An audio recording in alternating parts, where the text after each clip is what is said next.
12वी परीक्षेदरम्यान भयंकर प्रकार. मुली वर्गात जातानाच असं काय घडलं ऐकून हादराल. पायाखालची जमीन सरकेल. श्वास रोखून धरण्यास भाग पाडणारी ही घटना. परीक्षा केंद्रात नेमकं काय सुरू होतं? विद्यार्थ्यांच्या भवितव्याशी खेळणारा तो काळा डाव कोणाचा?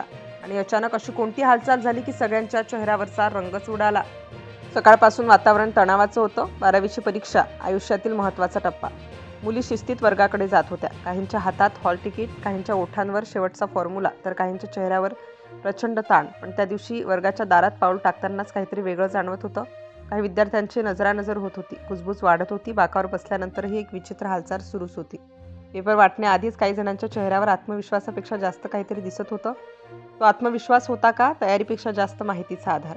पेपर सुरू झाला आणि काही मिनिटातच वातावरणामध्ये बदल जाणवू लागला. मागच्या बाकावरून पुढच्या बाकांकडे नजरा फिरू लागल्या. हाताखाली लपवलेली चिठ्ठी, बाकाखाली ठेवलेली वही, मोबाईलसारखी एखादी वस्तू, सगळं काही अत्यंत पद्धतशीरपणे सुरू असल्याचं चित्र हळूहळू स्पष्ट होत होतं. काही मुली वर्गात शिरतानाच एकमेकांना सूचक इशारे देत होत्या. जणू आधीच काहीतरी ठरलं होतं. निरीक्षक मात्र सुरुवातीला निवांत होते. सर्व काही सुरळीत सुरू असल्याचा त्यांना भास होत होता. पण हा फक्त वरवरचा शांतपणा होता. पेपर जसा पुढे सरकत गेला तसतशी चिठ्ठ्यांची देवाणघेवाण वाढू लागली. काही विद्यार्थ्यांनी तर प्रश्नपत्रिकेतील उत्तरं आधीच कुठेतरी लिहून आणल्यासारखी तोंडपाठ सांगायला सुरुवात केली. बाकांच्या फटीत पाण्याच्या बाटलीच्या लेबलमध्ये अगदी स्केलच्या मागील बाजूसही काहीतरी लिहिलेलं दिसत होतं.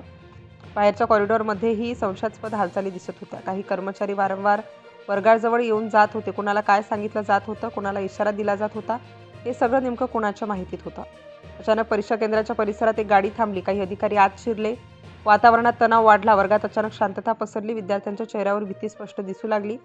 काहींनी चिठ्ठ्या पटकन खाली टाकल्या. काहींनी उत्तरपत्रिका झाकण्याचा प्रयत्न केला. अधिकाऱ्यांनी एकामागून एक वर्ग तपासायला सुरुवात केली. बाक उचलले गेले. वह्या तपासल्या गेल्या. विद्यार्थ्यांच्या खिशांची पाहणी झाली आणि जे चित्र समोर आलं ते धक्कादायक होतं. एकाच वेळी अनेक विद्यार्थ्यांकडून चिठ्ठ्या सापडल्या. काहींकडे मोबाईल, काहींकडे तयार उत्तरं. हे सगळं एखाद्या मोठ्या योजनेचा भाग असल्याचं स्पष्ट होतं. वर्गातील शांतता आता घाबरलेल्या कुजबूजमध्ये बदलली होती.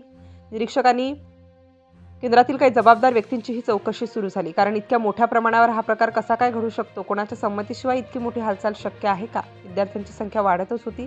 1, 2, 10 नाही तर शेकडोंच्या घरात आकडे जात होते. प्रत्येक वर्गातून कॉपीचे प्रकार उघड होते.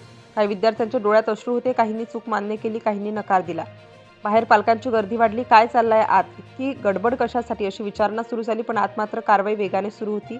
प्रत्येक उत्तरपत्रिका वेगळी ठेवली जात होती. पंचनामे केले जात होते. ही कारवाई फक्त विद्यार्थ्यांपुरती मर्यादित राहणार नाही असे संकेत स्पष्ट दिसत होते.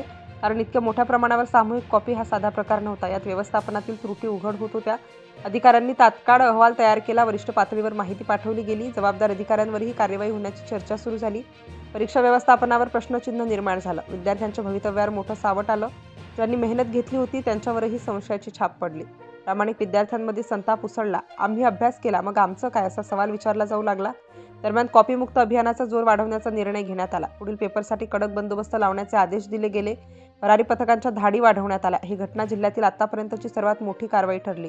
कारण एकाच वेळी इतक्या विद्यार्थ्यांवर कारवाई होणं अभूतपूर्व होतं. प्रशासनही हादरलं.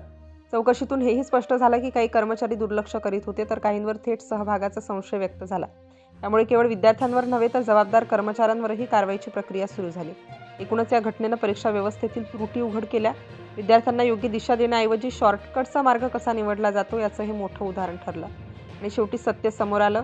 12वीच्या परीक्षेदरम्यान एका केंद्रावर भौतिकशास्त्राच्या पेपरवेळी मोठ्या प्रमाणावर सामूहिक कॉपीचा प्रकार उघडकीस आला. एकाच वेळी तब्बल 581 विद्यार्थ्यांवर कारवाई करण्यात आली. तसेच अनेक जबाबदार कर्मचाऱ्यांवरही कारवाईचे संकेत देण्यात आले. ही घटना फक्त एका केंद्रापुरती मर्यादित नाही तर संपूर्ण परीक्षा व्यवस्थेला जागं करणारी ठरली आहे. विद्यार्थ्यांच्या भवितव्याशी खेळणाऱ्या या प्रकाराने खरोखरच देशभरात खळबळ उडवली आहे.